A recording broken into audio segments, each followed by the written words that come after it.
quem não me conhece, eu sou Leila Ribeiro e eu estou me dedicando neste mês, desde o mês passado e desde anos anteriores, a ajudar pessoas portadoras de esclerose múltipla. Eu também estou nessa condição, mas desde o meu diagnóstico eu tenho procurado ajuda, tenho desenvolvido uma autocura, programas, né, variados de trabalho corporal e a minha saúde mesmo. Então, eu estou dividindo isso com vocês e a ideia é passar para vocês, trocar experiência e trazer um pouco mais de orientação daquilo que nós já temos ideia, daquilo que nós já conhecemos. Ai, Então, gente! Quando a gente se vê virtualmente, a gente mata a saudade? Até mata, né? Hoje em dia, acho que sim. Se bem que eu tô morrendo de vontade de te abraçar, isso é verdade. Pois é, mulher, quanto tempo! A Que diferença é que você bom. agora vai me encontrar de óculos, né? Pois é, mas tudo bem, uai. Tudo Eu bem, sei que você tá fazendo. não tem outro jeito, né? Vamos Ai, ver que esse bom, que óculos aí. prazer. Ó, muito obrigada Imagina. pela generosidade de poder participar conosco. E eu sei que todos os profissionais que foram convidados, eu tenho certeza disso, que tem uma agenda super cheia, tribulada, mas a gente sempre encontra um tempinho para poder ajudar, né? Porque o que a gente faz aqui é ajudar o outro, né? Contribuição. Então, Fernanda, Com os certeza. meus agradecimentos são estes. Os demais a gente precisa encontrar para fazer pessoalmente. Mas Sem eu dúvida. gostaria que, em primeiro lugar, que você contasse para todo mundo quem é você. Essa apresentação eu gosto que vocês façam. Tá bom.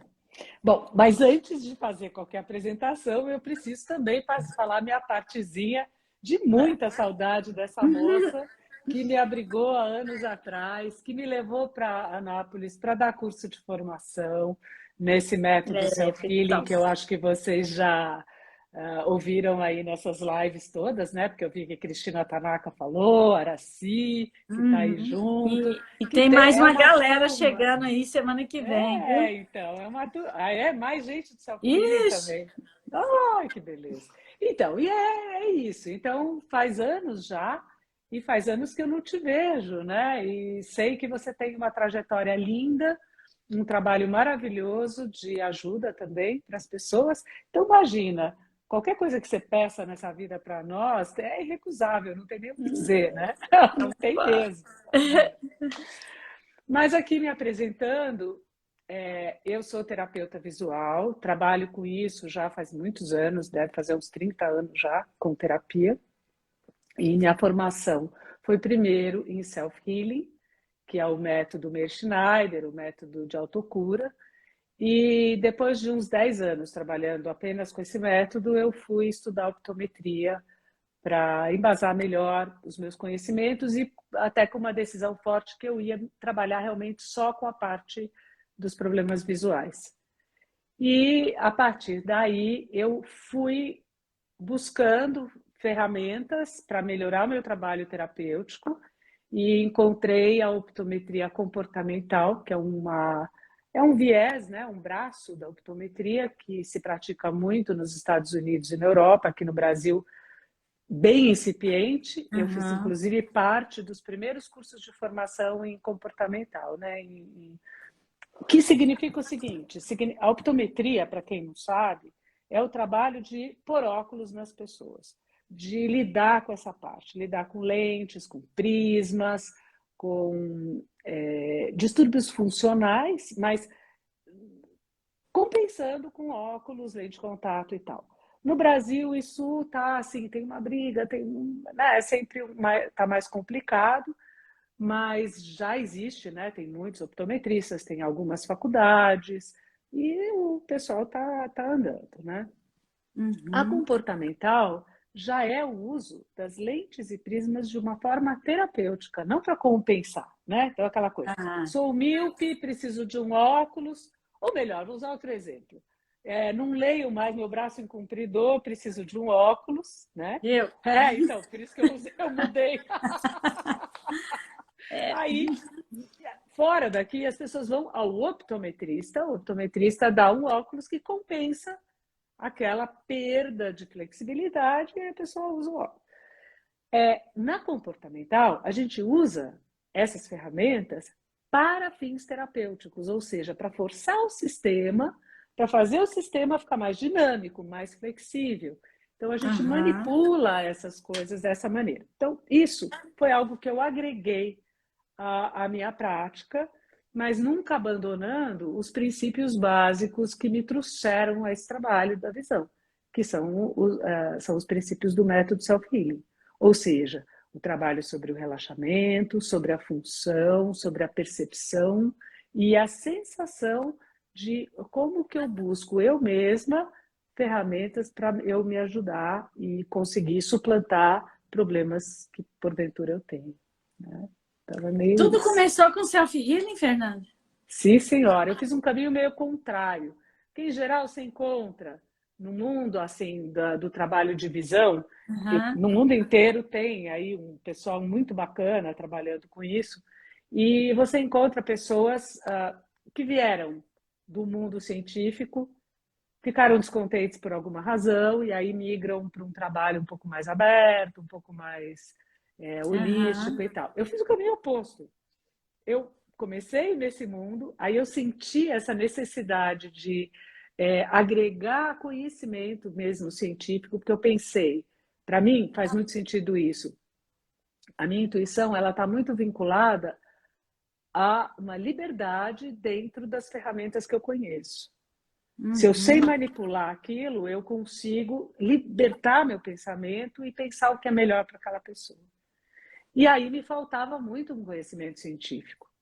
Eu não ia fazer medicina, não tinha como. Quer dizer, até tinha, mas não era o caso naquele momento para mim.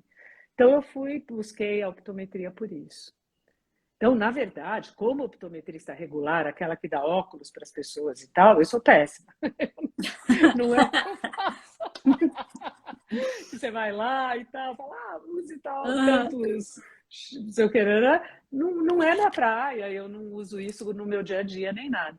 Mas hoje eu trabalho, acho que com bastante mais desenvoltura e um melhor uso de ferramentas para os trabalhos de binocularidade, problemas que aparecem do uso dos dois olhos juntos, as compensações de miopia, presbiopia, quer dizer, eu acho que eu ganhei bastante coisa aí usando também coisas que vêm desse mundo mais tradicional, né? Ai, bacana. Mas é isso. Eu estava aqui tentando fazer as contas enquanto você se apresentava. 2011, você esteve em Anápolis para fazer um curso aqui, né? Você deu o seu módulo aqui de visão. Então, foi 2011. No ano seguinte, eu estava com as minhas lesões cicatrizando e logo eu deixei a medicação, né? Foi isso aí, foi por aí. Faz um tempinho. E foi por aí, foi 2012, acho que foi 12 ou 13, que eu fiz a comportamental. Que eu fui fazer, foram 2 anos de formação, a gente trouxe o curso, né? Os optometristas daqui trouxeram esse curso dos Estados Unidos e esses professores vinham da Espanha e dos Estados Unidos, 2 anos, uma semana a cada 2 meses inteirinha ali em Floripa. Pergunta se eu curti a praia. Não, tem que estudar. Nada. O dia inteiro em aula. Dava para passear à noite, assim. Eu sei como Mas foi muito bom, valeu a pena. Mas, Fernanda, como você sabe, você está acompanhando esses dias, nós intensificamos nosso trabalho. No mês de julho, eu ouvi vários portadores de esclerose e falamos com eles, trocamos experiências. E no mês de agosto, eu optei por, no programa, colocar só especialistas. A Araci está ajudando a gente. Foi em 2012 por Anápolis. Valeu, Araci. O meu processo de autocura firme, ótimo. Sabe tudo, né? Ela sabe. Então, esse agosto laranja, eu optei por fazer uma coisa, sabe? Trazer especialistas, trazer vocês. Vocês estão espalhados nesse Brasil, tem gente até fora do país e que tem uma contribuição para os portadores de esclerose. E eu sempre falo, o agosto laranja é um período que nós utilizamos para conscientizar as pessoas dos sintomas, para que a gente possa fazer diagnósticos mais precocemente possível e para que a gente possa evitar danos maiores, né? Porque a bainha de melina, lesão pode ampliar, os surtos podem vir repetitivos. Então, eu me sinto assim muito bem, muita vontade com você e eu gostaria de começar assim. Você já se apresentou, mas eu já gostaria de começar falando para os nossos portadores, sabe? Falando para as pessoas, porque assim, nós temos portadores de esclerose que tiveram comprometimento da visão por causa da esclerose e temos também pessoas que ainda não tiveram, que não sabem bem o que é, que teve outras manifestações. Então, Fernanda, eu queria começar com você falando, contando, sabe, para as pessoas que alterações são essas que aparecem na visão a partir do, né, tendo como base o diagnóstico de esclerose múltipla. Tá. E é interessante, curioso, porque pode passar, assim, o diagnóstico de esclerose múltipla, ele tem tanto a ver com a questão visual, né? Porque muitas vezes, para muitas pessoas, não é para todos, é lógico, mas uma boa porcentagem, o primeiro sinal é na visão. E é um sinal que, em geral, as pessoas não levam tão em conta, porque é um sinal que pode acontecer em outras situações, né? Que é a neurite óptica, uma inflamação no nervo óptico. E essa inflamação, ela acontece da mesma maneira que acontece no resto, os surtos, né? Mas é um evento. E você nunca teve nada, você não está sentindo nada, você está super bem, tem uma neurite e vai ao oftalmo, porque muitas vezes tem dor, às vezes não, mas tem muitas situações que sim. Tem uma baixa de visão repentina, ou embaçamento, uma piora no contraste e tal, mas são sinais assim, e a pessoa vai ao oftalmo, você vai com uma neurite, tudo bem e tal, aí passa um pouquinho, passou, fica tudo bem.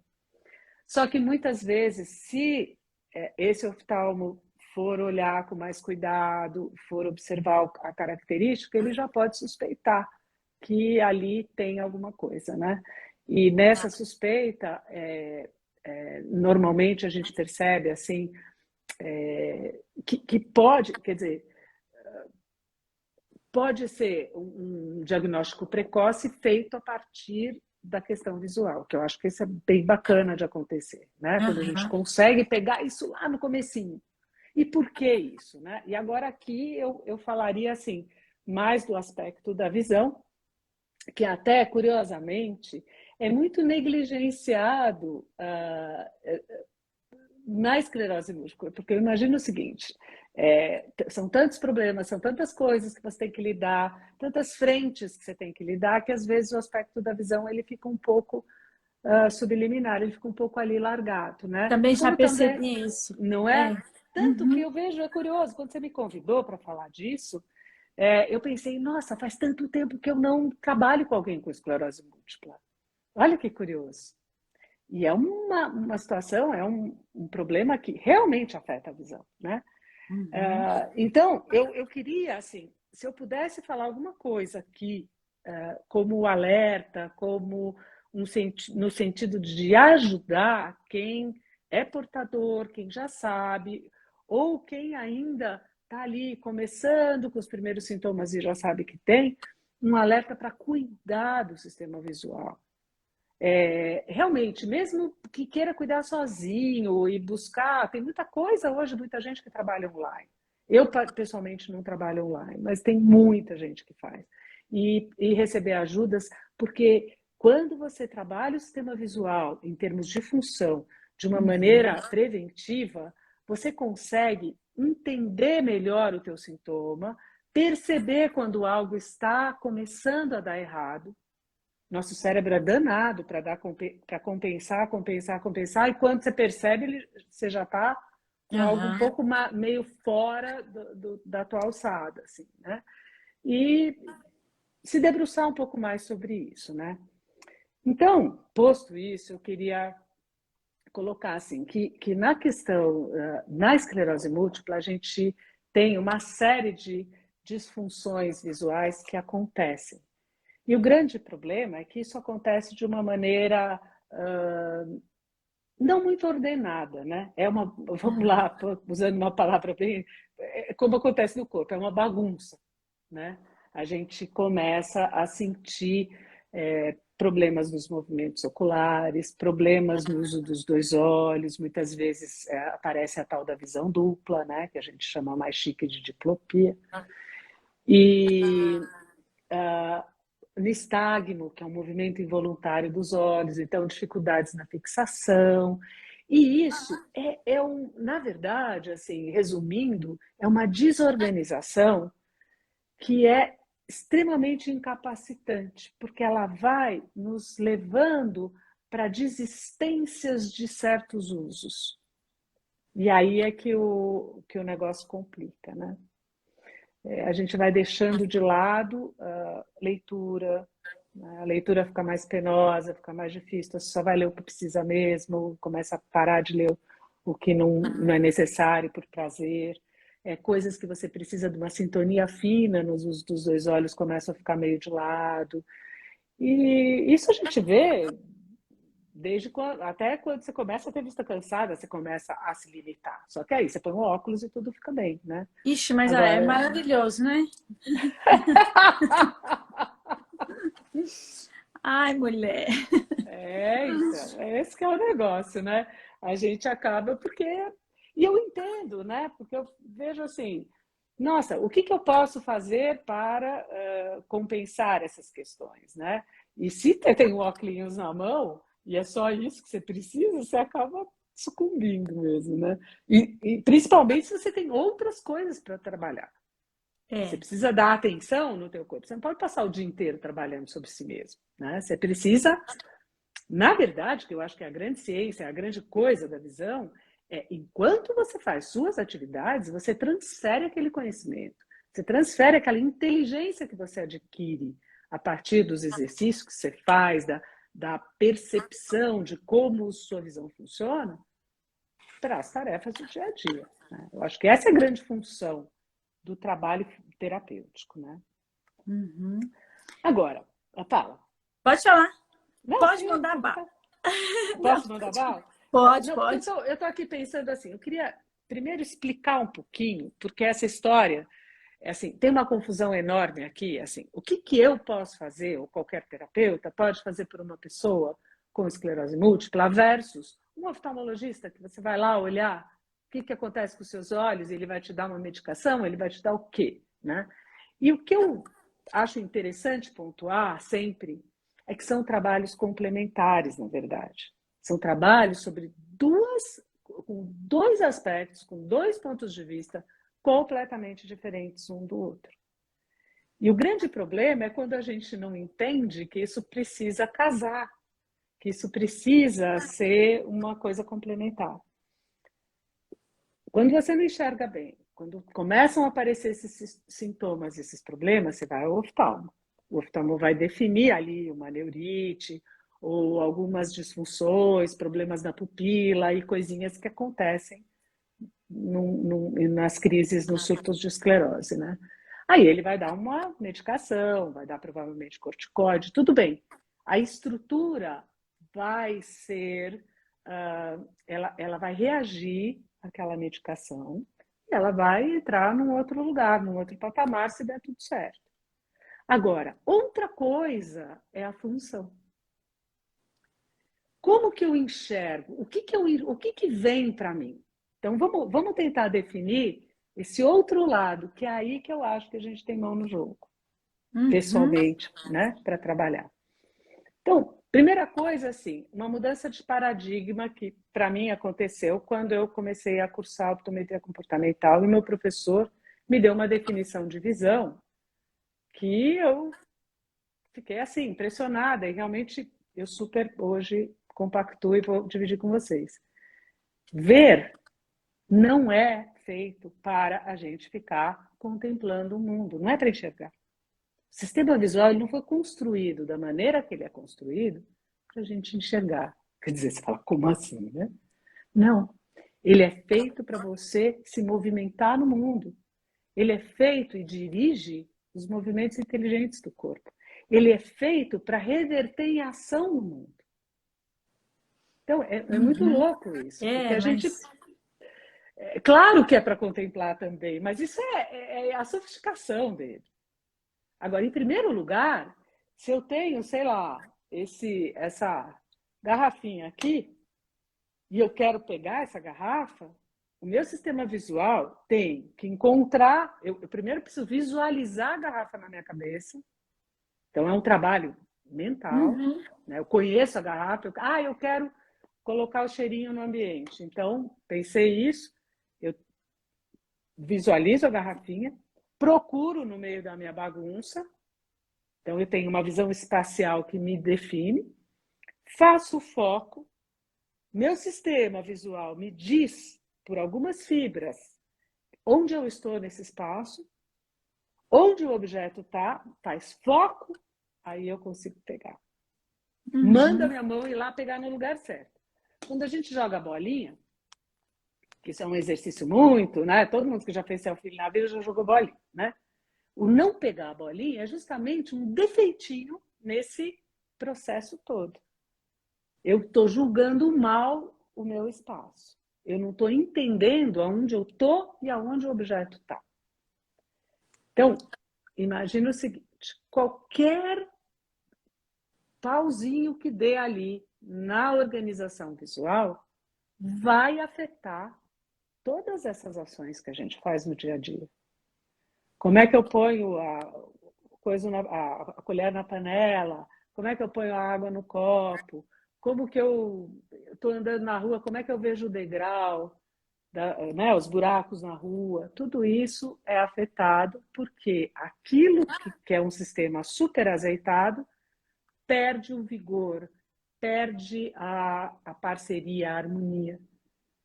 Aí o cérebro vai lá e começa a dar umas organizadinhas, fazendo umas gambiarrinhas, e vai suprimir um pouco daqui, ajeita dali, porque o trabalho do cérebro é sempre modular, né? Ele está sempre tentando ajeitar a situação. E ele consegue até um certo ponto. Então ele faz, você está com problema de leitura, ele faz um olho só funcionar, o outro suprime um pouquinho, numa distância, no outro ele não. Né? E vai indo assim. Até que ele não consegue mais. E aí você tem o sintoma. Aí você tem a disfunção. E aí você tem uma visão que para de ser silenciosa, para de ser subliminar, para estar dominando a tua vida e te incomodando. E aí é que chega o problema, entendeu? Então, é assim, é um pouco aí que a gente tem que trabalhar. E, só para terminar esse discursinho, quando você consegue entender isso, perceber quando você vai ter aquele sintoma, ou quando você começa a desorganizar, e você consegue usar aquelas ferramentas que você treina para melhorar a tua visão, você de alguma forma começa a desenvolver um outro patamar de inteligência, na inteligência do sistema, e trabalhar num caráter mais preventivo do que só apagando incêndio. Então, um pouco por aí. Na verdade, Fernanda, quando nós já descobrimos, né, diagnosticamos esclerose, na verdade, a pessoa já traz alguns sintomas, né, uma história. Então, nesse caso, que a pessoa já tem os sintomas, o self-healing tem formas de ajudar as pessoas nesse aspecto. Então, sim, dá uma suavizada, né? Mas em que momentos que o self-healing pode ajudar, por exemplo, em relação à visão? Eu vou dar um exemplo aqui. Os surtos que eu tive foram surtos que a primeira coisa que alterou foi a visão. Então, lá nos anos não sei quantos, sabe? Melhor nem lembrar. Mas muito tempo antes do diagnóstico, eu tive uma crise em que eu acordei e eu não conseguia ler. Então, eu não conseguia mais, letras duplicadas, tudo, né, visão turva. E o que me fez lembrar que nessa época o diagnóstico foi de estresse, então o que me fez lembrar que isso não era estresse é que 4 anos mais tarde eu tive o mesmo sintoma, o mesmo médico me disse: "Oh, você está com estresse de novo." Eu falei: "Não, é impossível, agora, agora não, antes podia É. ser, mas agora não." Aí eu me lembro exatamente eu tentando ler e não consigo. E eu pensei: poxa, isso daqui eu já tive, mas melhorou. Porque o que acontece no surto, né? Pelo menos na questão do remitente, recorrente, é que os sintomas vão embora e a gente não preocupa com isso. Pois é, E pois como é. você disse, às vezes fica meio, né, esquecido lá, as É pessoas não verdade. priorizam, né? Então, assim, eu me lembro, eu fiz muito exercício de visão, eu fiz muito, né? Então, assim, naquela época era uma emergência, porque eu via tudo duplicado. Uhum. Só que quando voltou, voltou pior. Então, a É.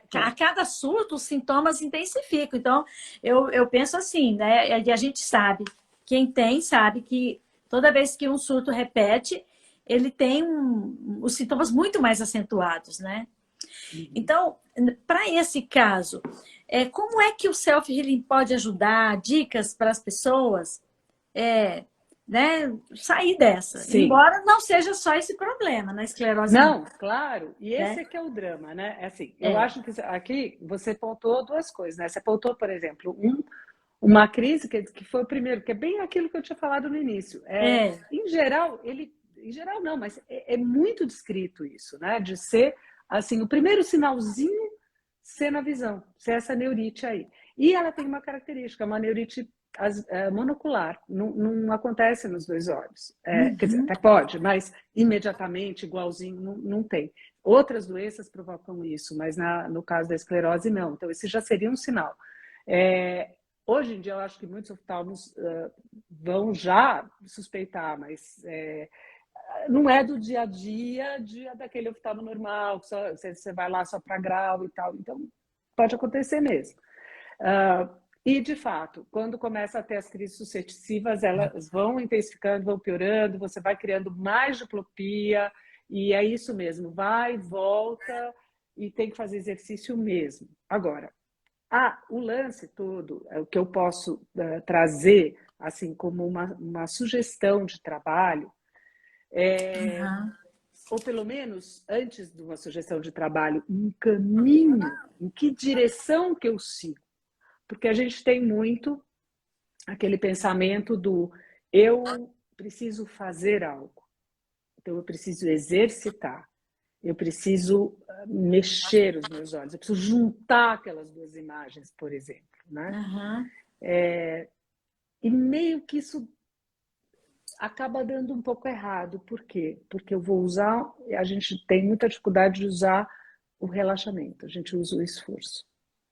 Então, a palavra-chave para mim, dentro do trabalho de visão, e especificamente no trabalho com esclerose múltipla, eu falaria duas palavras-chave: relaxamento e visualização. Visualização seria uma atividade que a gente chama de top-down, que é a atividade onde voluntariamente eu faço aquilo que o meu sistema faz involuntariamente sem eu nem perceber. Eu vou começar a trazer aquela... Lembra que eu contei disso aqui, né? Então, eu estou pensando, eu preciso passar o cheirinho. Então, na minha cabeça aparece. Isso é normal, aparece sempre. Quando a gente começa a trabalhar nessa direção, a gente cria voluntariamente a visualização para ajudar a abrir um espaço no meu sistema visual e não reduzir pelo esforço, mas abrir pelo relaxamento. Então, eu vou usar ferramentas que me ensinem a relaxar. Não é necessariamente fechar os olhos e fazer exercícios de olhos fechados, nem sempre. Muitas vezes são exercícios que eu vou usar super dinamicamente, mas ao contrário do esforço. Então, esse é o primeiro ponto básico. E especialmente na esclerose múltipla, tudo que eu faço tentando fazer esforço dá errado. Não Dá. é? Você força muito o olho e aí Não você dá certo. começa. Aí que não enxerga Aí que nada. entorta tudo. É, Não é verdade? Aí que entorta tudo. E exato. mesmo para o corpo é a mesma coisa, né? Eu tenho que Uhum. trabalhar no aprendizado de abrir meu espaço, de expandir. E isso na visão é fundamental. Por exemplo, vou dar um exemplo que é super embasado na fisiologia, na neurofisiologia da visão. Eu preciso expandir a visão periférica. A visão periférica, ela é uma visão que ela está dizendo para mim onde as coisas estão no espaço. E onde eu estou no espaço, como eu tinha dito antes, né? São aspectos diferentes que ligam com canais diferentes. Mas a visão periférica, ela não é uma visão aqui que eu preciso abrir. Ela é tudo, toda a frente, tudo, tudo, tudo, menos aquele ponto central, onde eu foco para ler, e aquilo que você reclamou. Eu não enxergava, eu não conseguia ler, eu não conseguia definir coisas centrais, né? Uhum. Então, o que acontece? O sistema periférico, ele é um sistema que ele indica aos olhos aonde fazer o foco. A palavra onde é sempre presente aqui, né? Eu tenho que encontrar onde é meu foco. Se a visão periférica está fechada, se eu estou concentrada com a minha visão fazendo esforço, eu perco ela. Ela colapsa mesmo, ela fecha. E aí o meu sistema central não sabe fazer o foco. Então eu preciso aprender, em primeiro lugar, no momento de dificuldade, no momento de estresse, no momento onde eu estou naquela aflição que eu preciso enxergar, de manter essa visão aberta. Então, eu vou já sugerir, para minha visão central, ela tem que chegar de graça. Então, eu penso, mas está difícil. Ok, mas é o melhor que você pode fazer. Ou, na hora do estresse, na hora da dificuldade, fecha os olhos, tampa com as mãos em conchinha e fica 30 segundos ali mesmo onde você está. E daí volta para a tarefa. Em vez de forçar a barra.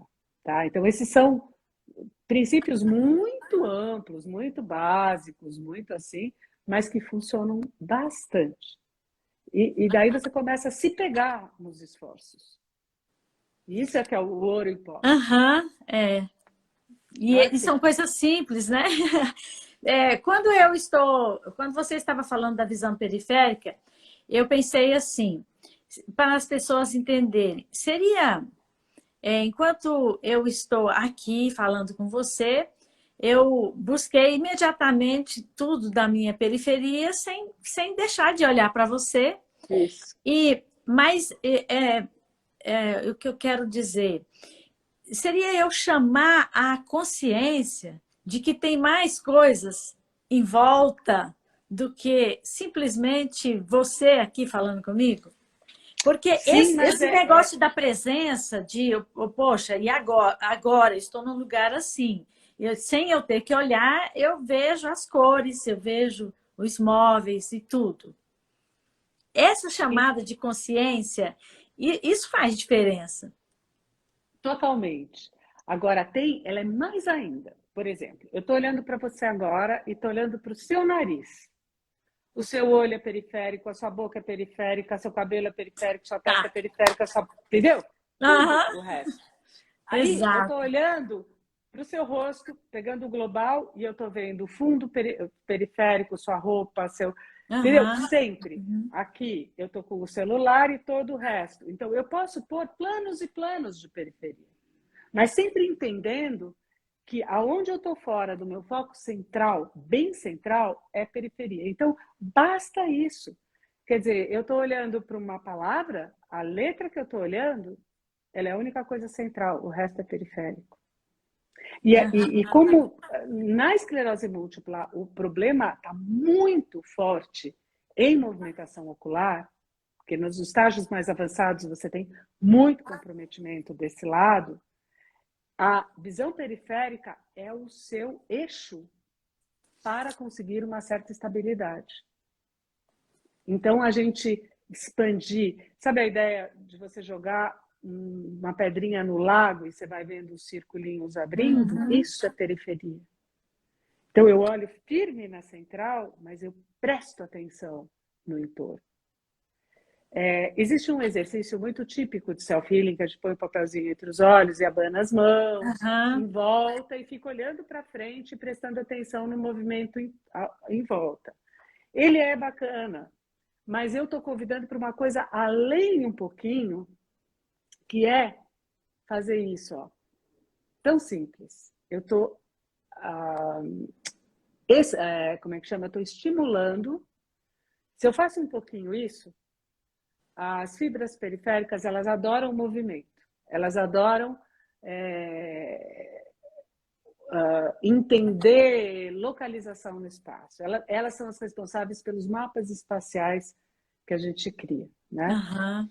Então, quando você movimenta, da mesma maneira que naquele papelzinho, você movimenta os lados e expande, estica para os lados a visão, quando você faz isso, você está ativando esse sistema. E aí, quando você para, naturalmente, ele está um pouquinho mais aberto. Legal, porque esse não precisa nem de papelzinho, não precisa nem ficar parecendo doido, às vezes, num ambiente, né, diferente. Sabe o que eu convido meus Só pacientes isso. para Ai, que fazer? delícia. É isso. Na verdade, sabe o que eu faço? Eu esqueci de trazer aqui, eu estou em casa. Eu pego um pedaço de EVA, dobro, corto, faço aquelas rendinhas, sabe? Como fazia quando você era criança? Rendinha de papel, que você vai cortando buraquinho, e vira uma rendona. E aí eu passo assim na frente. Então aquilo vai fazendo ele faz um movimento gradeadinho que ativa a visão periférica. E aí é uma maneira de você relaxar a visão central. E nesse momento, por um pouquinho, aquela movimentação ocular toda bagunçada, aquele nistagmo e tal, dá uma acalmada. Então, você vai insistindo nesse tipo de recurso ao invés de forçar. E na repetição desses recursos, você começa a aprender a sentir qualitativamente pequenas nuances que normalmente passam batido. Então, você vai conseguindo, às vezes, até prevenir certos momentos onde você perde completamente o controle e fica maluco, né? Nessa hora de muito estresse. O que eu faço no consultório, muito com os meus pacientes, assim, que eu convido a fazer, é caminhar prestando atenção no fluxo óptico, né? Nesse movimento aparente ao contrário de você.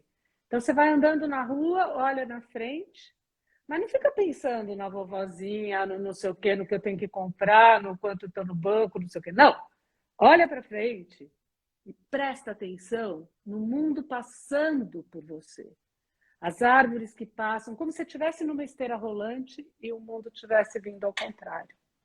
Aí eu levo eles para o shopping center que tem em frente lá do consultório, sobe a escada rolante, presta atenção na escada rolante passando.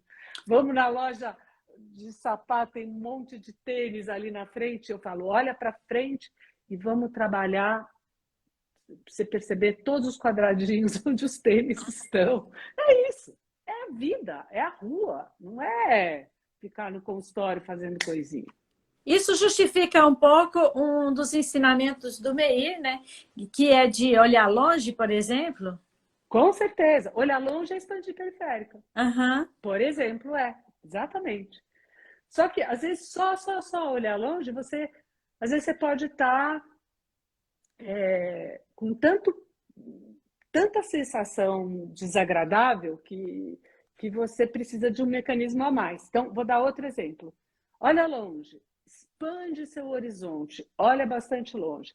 Mas, quando você sente, por exemplo, que você está com os dois olhos um pouco desorganizados, uma certa visão dupla, você tem que escolher o que você vai olhar, e às vezes elas estão sobrepostas, o que dá um embaçamento chatinho.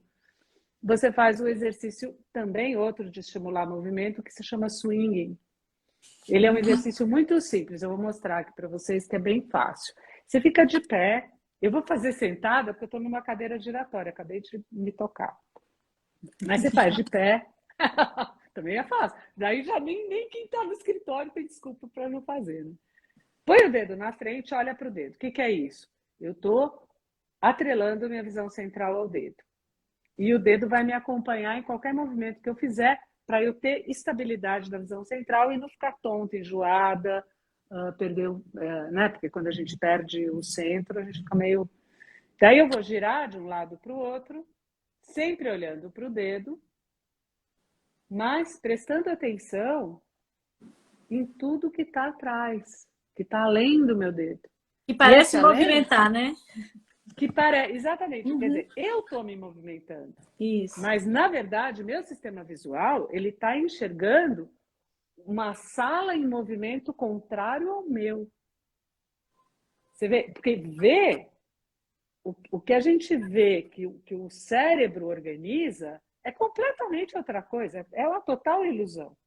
O ver, de fato, é tudo ao contrário. Por exemplo, isso que você acabou de falar. Aham. Bacana demais, porque são coisas que no nosso dia a dia estão presentes.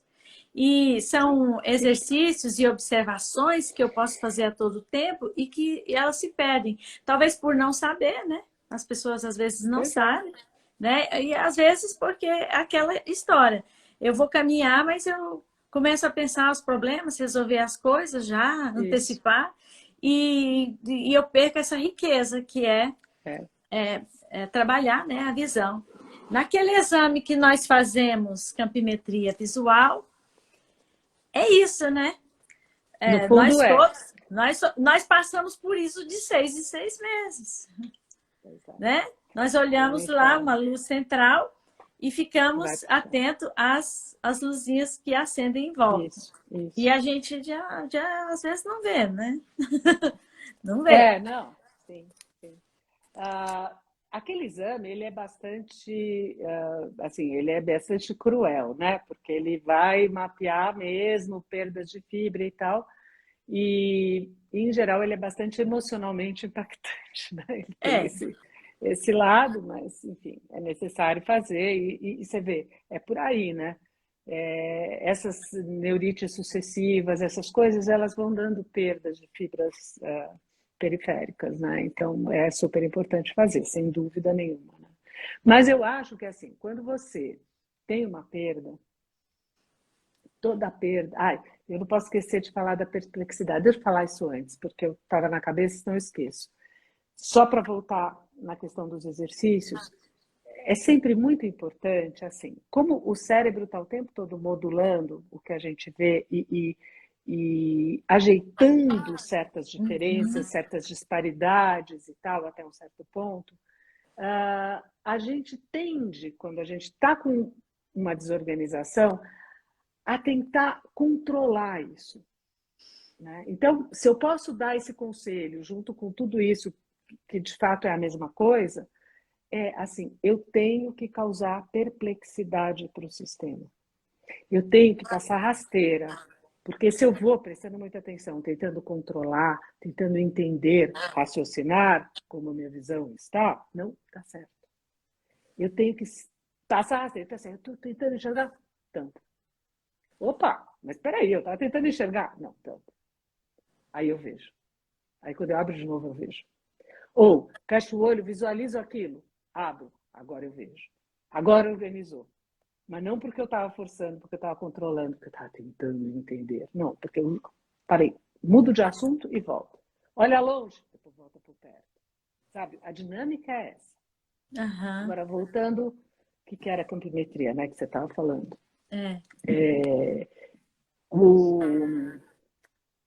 Quando a gente tem uma perda de campo, de fibra, na verdade, é sempre um bloquinho da retina que se corresponde naquela fibra nervosa que se perdeu, e esse bloquinho forma um escotoma, quer dizer, um buraquinho na tua percepção.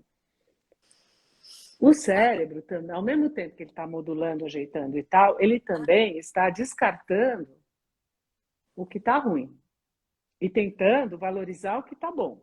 Por quê? Porque nosso cérebro batalha pela nossa sobrevivência da espécie. Ele não está preocupado se está sendo terapêutico ou não. Uhum. Ele está fazendo para você não tropeçar, não cair, não ser atropelado. E não para você enxergar melhor, poder ler, poder se divertir. Não é. Então, na hora que eu tenho uma perda, um escotoma, aquilo que está em volta, potencialmente vivo, funcionante, ele também perde força, ele perde o sentido. E eu começo a não perceber muitas partes do meu campo, embora ele esteja vivo. Então, eu tenho que ter acesso a essas coisas. E os exercícios vêm nessa direção de instigar o sistema a usar tudo que tem que está vivo. E que é isso que você trabalha no corpo inteiro também, né? Que é um princípio básico do self-healing, né? Você vai usar o que está potencialmente vivo, você vai acordar, né, no corpo, aqueles músculos do corpo que você nunca usa, você vai usar aqueles pedaços de periferia que você não está mais usando, você está acertando um jeito de funcionar lá diferente. Não, você vai tentar trazer o máximo de movimento e saúde para aquele sistema, mas com essas prerrogativas que eu estava te trazendo. Passar uma rasteira nos aspectos tensionais que você acaba acusando. E isso na esclerose é muito presente. Esse é o ponto, né? Eu É acho que é a muito chavinha. frequente. É uma Tem uma chavinha. pergunta aqui e eu achei gostoso, né? Fizeram aqui no meu privado aqui. Mas a pergunta, nós estamos falando de perdas de fibras, né? Então, nós estamos falando de algo que era quase perfeito, de repente começa a perder, aos poucos, vem um surto, perde. Mas a pergunta aqui é o seguinte: é possível a esclerose múltipla provocar cegueira? Eu acredito que não. Eu acho que não tem isso muito em descrição. Eu não acho que seja por aí. Mas eu não tenho certeza também, porque eu estou te dizendo, viu? Pela característica, pela maneira como ela afeta, eu acho que ela pode causar bastante baixa visão, bastante comprometimento, mas cegueira, assim, naquela total, acho que não. A outra coisa que eu queria aqui para a gente explicar, porque já perguntaram aqui também.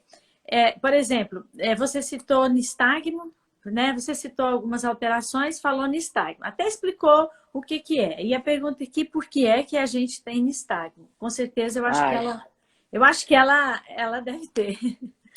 Ela falou, a gente... E o nistagmo da esclerose, ele tem muitas vezes um aspecto bem característico, né? Tem vários tipos de nistagmo. O nistagmo é um movimento involuntário, ele acontece em determinadas áreas no cérebro, são as áreas no cérebro que são afetadas pela esclerose vão provocar certas disfunções, né? Então, no tronco cerebral, você vai ter uma área ali muito importante que pode provocar um tipo de nistagmo. E, junto com isso, também movimentos maiores oculares que também podem ser afetados, dependendo da região onde você vai ter um surto, onde vai ter alguma cicatriz acontecendo, alguma desmielinização acontecendo. Então, vai sempre depender. Mas, como tem áreas assim, onde... deixa eu ver se eu explico melhor. Bom, voltando um pouco para trás, assim. Nosso cérebro, ele tem uma característica que mais ou menos 50% do cérebro tem áreas visuais importantes acontecendo. E elas vão se comunicando entre si. E nessa comunicação constante, mais ou menos 70% dele está relacionado à visão em alguma medida. Então, você imagina, em todo esse caráter, né, das características da esclerose múltipla, de formar essas cicatrizes e comprometer ali a baía de mielina, ela vai afetar alguma função visual e tem áreas que são muito fortes no trabalho de movimento ocular e tudo isso. Então, quando afeta uma, essa área vai afetar várias funções da visão nesse sentido, né? E aí são áreas meio que chavinha, assim, Aham. que acaba acontecendo com uma certa repetição, né? Frequência. Aham. Frequência, desculpa, é isso aí. Ah, Então, assim, eu acho que aqui seria entrar num aham. tratado, e nem eu sei direito para explicar, assim, eu não manjo tanto de neuro, assim, para poder explicar exatamente aonde e tal. Mas tronco encefálico é uma das áreas importantes que vão tratar desses movimentos mais, ah, que são movimentos mais involuntários, e eles aí afeta mesmo. É, Fernanda, tem uma coisa que assim, eu vejo muitos portadores queixar. A gente já está partindo para o final, mas eu não posso deixar, sabe? Tá? Porque tem alguns que apresentam não as alterações visuais como citados aqui, mas que sente Hum. muita dor ao movimentar os olhos. Uhum. Dor, dor. Mas como o portador de esclerose sente dor no corpo inteiro, às vezes passa batido. É. Ele nem sabe, porque sente dor o tempo todo. Sentou, ai, sentou aqui. É uma coisa impressionante. Mas, assim, dor no globo ocular, no movimento e tudo. Então, assim, Uhum. algo que a gente poderia pensar em ajudar.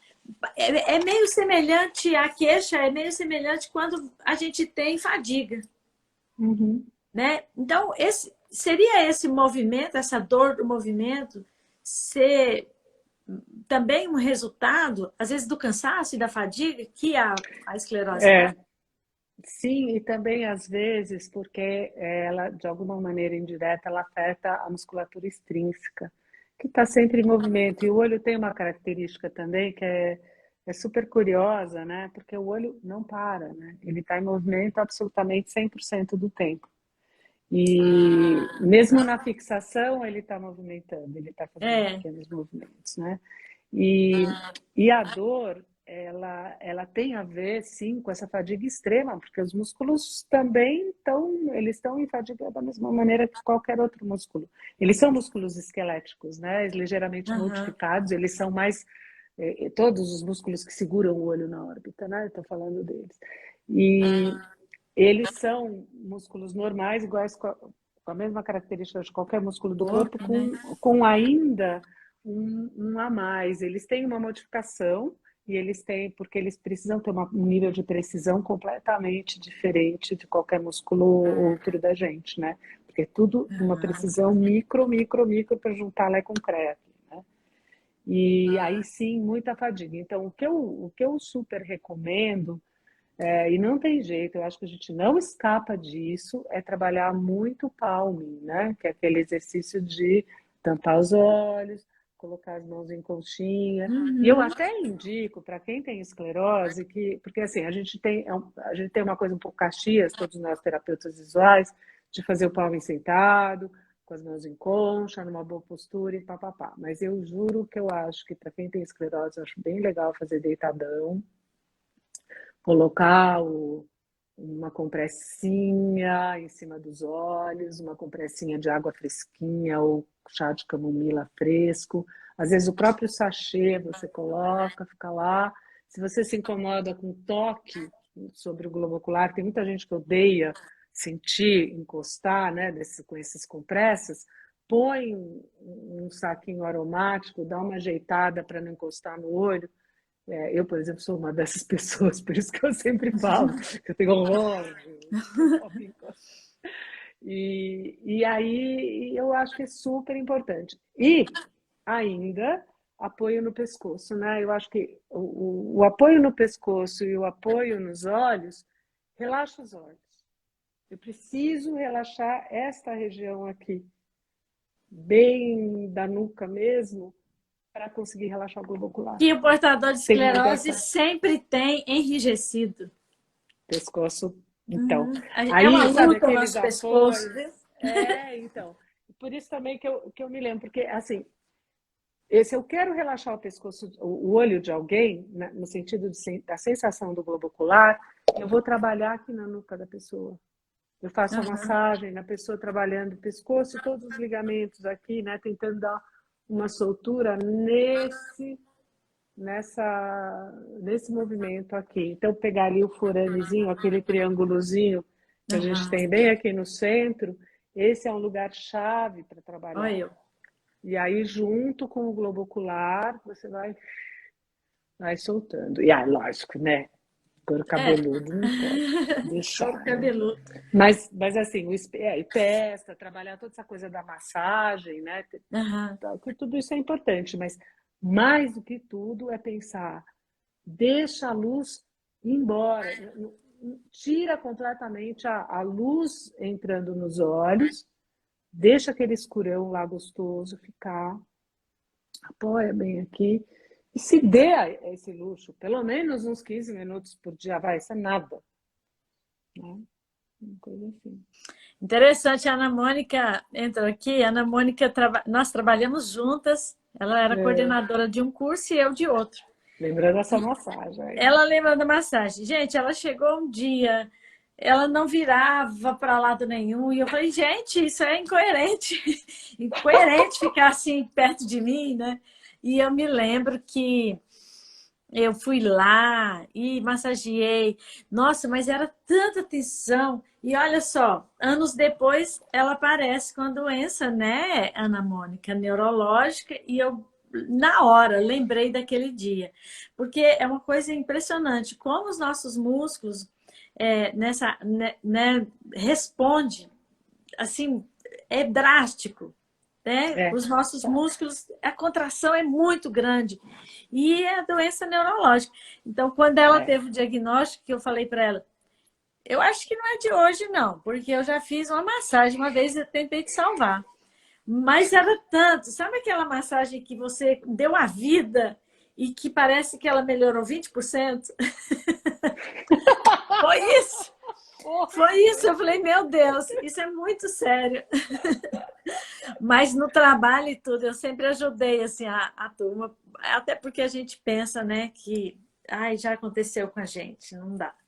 Ai, é Fernanda, nós verdade. estamos caminhando aí para os nossos 60 minutos, Ixi, caramba. já estamos caminhando, e eu sempre deixo esse finalzinho para o convidado despedir, dar uma mensagem, né, para as pessoas, porque assim, muitas vezes, principalmente agora, começaram as aulas, nós temos aqui um público que nos assiste mais tarde. Eu vejo pergunta que aparece madrugada para mim, porque a Nossa pessoa acabou Senhora. de ver a live, né? Então, eu acho que vale muito a pena a gente deixar aqui uma mensagem, né? Então eu quero, bom, obviamente, em primeiro lugar, te agradecer por ter me convidado. Eu adoro falar, dividir as coisas que eu aprendo. Eu sou um pouco bagunçada para falar, porque eu vou falar para cá, não sei o quê, mas é de coração, é com amor, é que eu quero passar o máximo possível e tal. E eu queria deixar assim uma nota que eu acho que dentro da minha experiência com pessoas portadoras de esclerose múltipla, assim, a minha empatia nesse sentido e a compreensão de que a fadiga, de que esse cansaço que toda doença neurológica traz, que ele tem que ser muito respeitado. Então, antes de qualquer coisa, a atividade, o exercício, ela tem que ser através do relaxamento. Então, eu queria deixar isso assim muito, muito com 300 estrelinhas para ninguém esquecer e ninguém se achar assim que eu não estou fazendo nada porque estou relaxando, ao contrário, é quando eu estou trabalhando, né? E não é relaxar, não é só ficar Aham. legumão na rede, né? É fazer com essa consciência, trabalhar e persistir, persistir. Eu sei que é difícil, mas olha a Leila. A Leila é um exemplo de persistência que é um exemplo para todos nós, né? Estou aqui tentando Então, relaxar e todo dia nas lives a gente fala disso, relaxamento. porque não tem Porque outra, e porque a você fadiga é uma precisa, marca muito forte, você né? precisa parar, né? É, Então Você tem que respeitar, ela é diferente, ela não é a mesma fadiga das é, outras pessoas, é né? isso E mesmo. ela come tua energia, ela come tua alma. Você não pode deixar isso passar assim. sabe? Exatamente. E Acho que é por aí. esse mês de conscientização, ele ajuda também. Eu acho que muitos familiares que têm, às vezes, uma pessoa com esclerose e que muitas pessoas escrevem para mim, falam comigo assim: nossa, eu não tinha noção que o meu filho passa isso. Eu não tinha noção que a minha esposa. Então, tipo, os filhos que têm a mãe, às vezes, portadora, eles quando alguém vê a live, vê a descrição, a pessoa fica impressionada. Então, ou seja, a gente está contribuindo aqui com o portador até no seguinte aspecto, para ele ser melhor compreendido pelas pessoas, né? Com Porque esse certeza, com negócio que você certeza. disse sobre a fadiga, Fernanda, eu já falo, chamando a outra. É, esse negócio que a gente fala da fadiga, desse cansaço, quando ele é respeitado, a gente se sente muito valorizado. Né? É, Poxa, peraí, respeitado, estou muito cansado. Apareceu esse cansaço, é assim mesmo, é, e é isso, né? Então a gente ter essa consciência. E é se as isso. pessoas. Você está em São Paulo, né, Tô em São Fernanda? Paulo. Então, se as pessoas que nos ouvem, que chegar até essa live, né, com você, eu gostaria, assim, que você falasse, né, como que as pessoas acham você. Se quiserem Ah, fazer, né, uma consulta, se quiser um atendimento tá. e tal. Como que as Tá bom. pessoas te encontram? Eu trabalho numa clínica em São Paulo, que é um agrupamento grande de médicos, terapeutas, pessoas com várias especialidades, sempre com um olhar mais holístico, né, para a saúde. E o espaço se chama Cítara Saúde. E aí a gente tem um site, que é só colocar Cítara Aham. Saúde que vocês vão encontrar. Eu acho que é o Cítara com jeito mais S fácil. ou com C? C. Tá, Cítara. Citara. Cítara. Cítara do instrumento, né? Aquele Cítara Aham. Saúde, e ali eu estou. Eu tenho esse consultório já há muitos anos, né? Ali. Deixa eu ver o que mais que eu poderia indicar, porque eu não tenho As site. pessoas podem te chamar no direct? O que é o direct? Direct, a caixinha de mensagem do Instagram. Pode! Ô, gente, pode? Eu acho que ela passa por lá. Tem vergonha, eu sou péssima. Mas sim, pode. Tá Pode me ótimo. procurar Então, por porque é ali. uma forma que as pessoas assistindo a live, oh, peraí, deixa eu ver quem é essa. Aí vai lá no seu perfil e acha, pode falar com Tá, você, então, tá?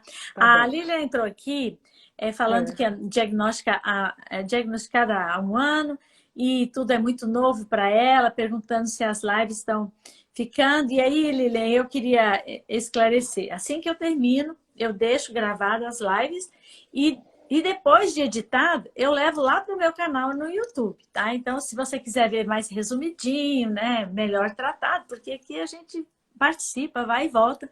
Então, é isso. Mas elas ficam sim, elas ficam gravadas, tá? Um agradecimento especial, um grande beijo para você. Não é possível que a gente não encontre Obrigada. nos próximos anos, não é? Vem para São Paulo me Está tão visitar. perto, né? É isso aí. Leila.